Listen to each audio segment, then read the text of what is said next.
ఓం వీరభద్రకు sir నమో నమో లోక మతపిత పార్వతీ ప్రసాద్ జై సీతారాం. ఏమన్నా ప్రజాస్వామ్యం గురించి చాలామంది మాట్లాడుతుంటారు.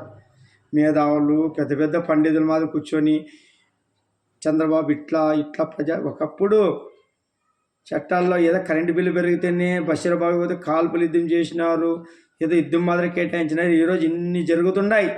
ప్రత్యేక హోదా నుంచి రెస్పాన్స్ లేదు. గెలిస్తే ఎంపీలు సీట్లు వస్తే పోయి తెస్తామని హోదా అది దాని గురించి ప్రశ్నించే వాళ్ళు లేరు. జర్నలిస్టులు మాట్లాడరు. మేధావులందరూ డేవిట్లు పెట్టి జగన్ గారే కరెక్ట్ ఇంత సంక్షేమం ఇస్తున్నారు. సంక్షేమం ఎక్కడిస్తున్నారు? ఏమిటి గురించి ఇస్తున్నారు? ఎవరింట్లో నుంచి ఇస్తున్నారు?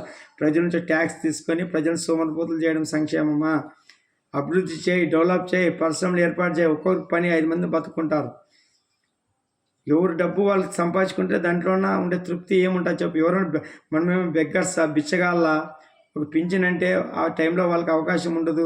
సంపాదన వాళ్ళకి ఆరోగ్యపరంగా అన్నింటిలో వాళ్ళకి ఇవ్వచ్చు, దివ్యాంగులకు ఇవ్వచ్చు.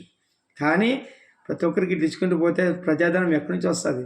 నీకు ఎవరు పెట్టినారు? నీకు వాలంటీర్ మాదిరి పెట్టినారు. ఒక సేవ చేయరానైనా నిన్ను ఎన్నుకుంటున్నాము, నువ్వు దిశానిర్దేశంతో రాష్ట్రాన్ని డెవలప్ చేసుకుంటూ పోరా అంటే నీ ఓట్ల కోసం భవిష్యత్తులో ఇంకా నేనే ఉండాలని ఇప్పటి నుంచే ఆటో వాళ్ళది కానీ, ఆసరా పథకం కింద కానీ, స్త్రీలది కానీ, అమ్మబడి కింద కానీ, అవతాతల పింఛన్ నుంచి కానీ, ఈ విధంగా అన్ని చేనేత వాళ్ళ నుంచి కానీ ఇవన్నీ పింఛన్లు ఇచ్చి రైతుల నుంచి ఇచ్చి ఈ డబ్బులతోన మీకు అది ఇచ్చాను 5 ఏళ్ళలో మీకు ఇంత ఇచ్చాను, మళ్ళీ నెక్స్ట్ నేను వస్తాను, ఇవన్నీ మీకు సంక్షేమాలు అందుతాయి ఇట్లావని చెప్పడం తప్పు కదనా?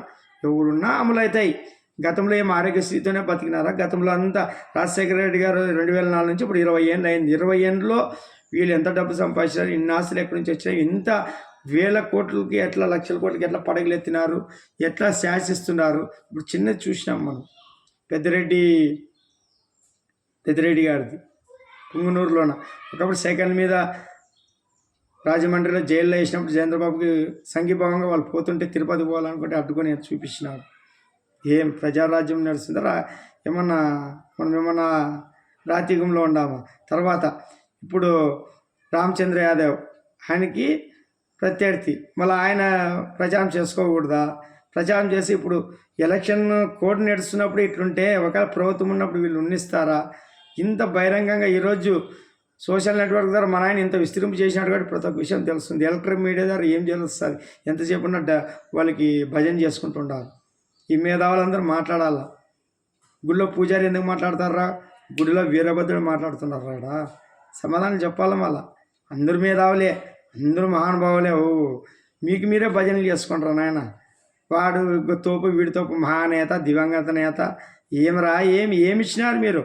సూర్యుని విగ్రహం పెట్టు, ఆయన నుంచి ఎలుగుతుండవు. చంద్ర విగ్రహం పెట్టి ఆయన నుంచి ఎలుగుతుండవు. గంగమ్మ విగ్రహం పెట్టి ఆయన నుంచి ఎలుగుతుండవు. భూదేవి విగ్రహం పెట్టి ఆయన నుంచి ఎలుగుతుండవు. గంగమ్మ విగ్రహం పెట్టి ఆయన నుంచి